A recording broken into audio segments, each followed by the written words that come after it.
Hello everyone and welcome back to the channel.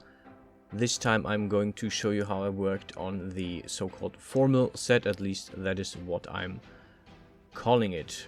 I will alternate between new content, new ideas and Lords of Magic content over the next few weeks. I still want to finish all the lords that exist, but I also have some new ideas that I came up with while I was on vacation, and I also want to do these as well, so you will see an alternation between those two content pieces, more or less. I will put in the monthly live streams and the monthly animations in between, but I do not think I will be able to provide either for this month because I'm basically 2 weeks missing and I don't really see that I have the time to throw both of these in next week. So this month I will be short of the animation and be short of the other thing, the live stream. Yeah, for the top I worked with the Genesis 2 female full body suit. I cut away the arms, I cut away all the pieces that I didn't need before I started to dissociate the middle of this, the center piece, to have an overlap between the two sides, which I wanted. And then I started to work on the color. As you can see, I've started with working on the color by extruding it, but it didn't look like I wanted, and I also would have to have worked with extra shaders and shading domains, so I decided I'm going to give the color an extra piece and make it a single piece rather than part of the main vest body. So this is why I designed the color here extra. Actually, I had to do this 2 times. The first time the app or Hexagon crashed, so I had to redo this, but this was a minor issue.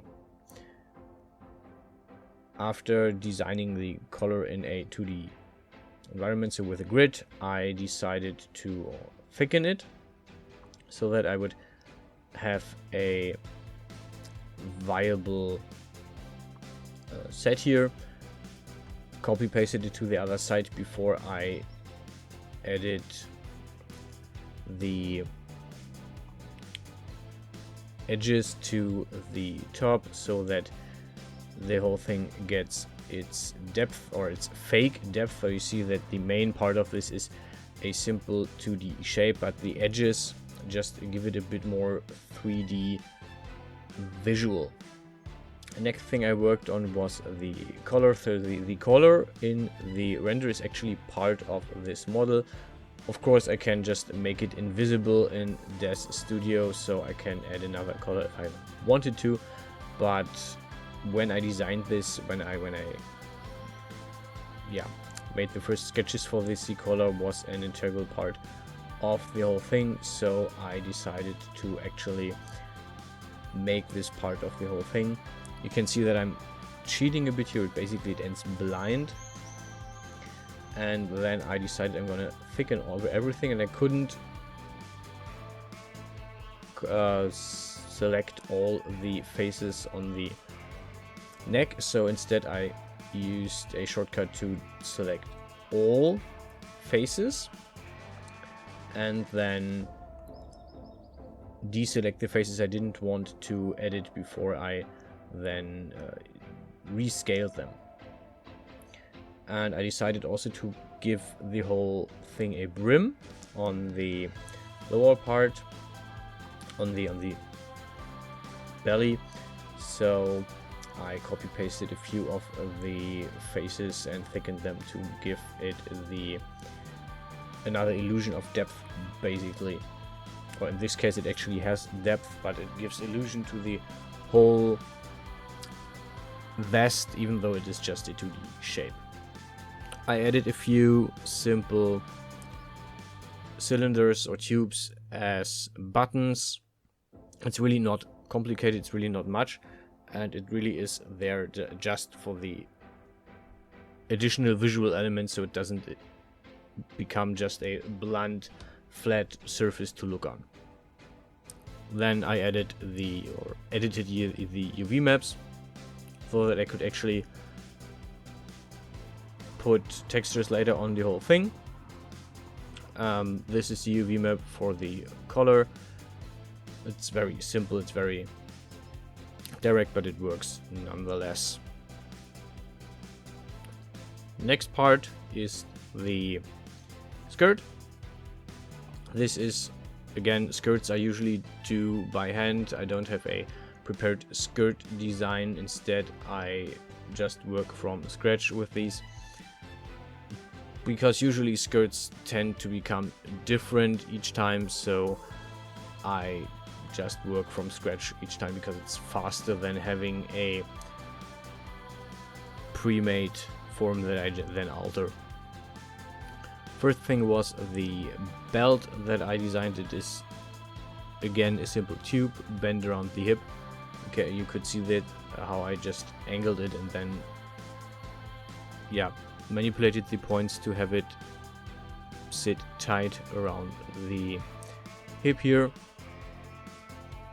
The hip and the waist actually. And then the whole thing is thickened, more or less.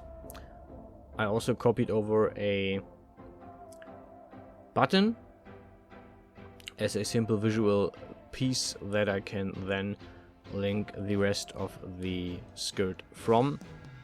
So the skirt is actually detached from the belt. The belt basically just holds a portion or part of the whole skirt, and most of this is more or less self-explanatory. I dissociated again the lines so I could manipulate both sides of this portion myself. In the original design I wanted to have two skirts, basically one on the left side, one on the right side, that were cut differently, but I decided, for the sake of it just being a bit simpler, to work with a single piece here. It's relatively simple. I just basically put this around the body on various parts so that on some sides it is actually holding onto the body, so that it actually works with physics in a sense, so that it doesn't look completely unnatural. Adding a few lines to just bend this whole thing around the buttocks of this character a bit better. And that's about it. Making sure that the angles work so that I don't accidentally have an angle where I would see something I don't want to show with my model. And then I tried around to see if I could have another idea how to add folds to the skirt, but I decided that the way that I'm doing it, by extruding and then re-merging the lines, it is probably the easiest one to do.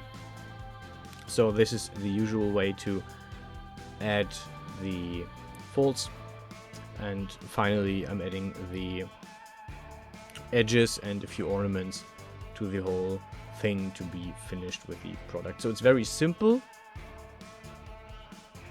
but I think in its simplicity it also works rather well to just be a very simple product that nevertheless has enough detail to catch the wearer's eye without overdoing it. This is the ornaments.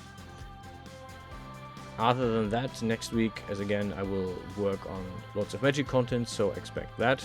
I will do the Water Lords next, so you have a slight idea of where I'm going. That's that. Thanks for watching. Enjoy the render at the end.